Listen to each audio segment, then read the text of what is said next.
Hello everyone, in this video I will show you how to add money to Apple Pay Cash.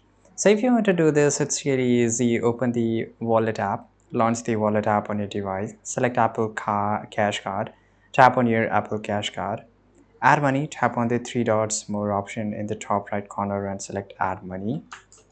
Then you have to enter the amount, confirm payment method, which will be a debit or prepaid card linked to your Apple Pay for funding. Authenticate by using a Face ID, Touch ID, or passcode to confirm the transaction. Press the side button and select your Apple Cash Card. Tap on card balance and then select Add Money. Follow the steps 4 to 6 from the iPhone or iPad instruction. Open settings, go to the settings. This is only for the vision Pro, by the way, guys. Here I mentioned each and every steps here, so you can just pause the video and you can also watch it. Now then you have to go navigate to the wallet and Apple Pay and add money, so you can add it here. So this is it, and if you found this video very useful, make sure to like this video, subscribe.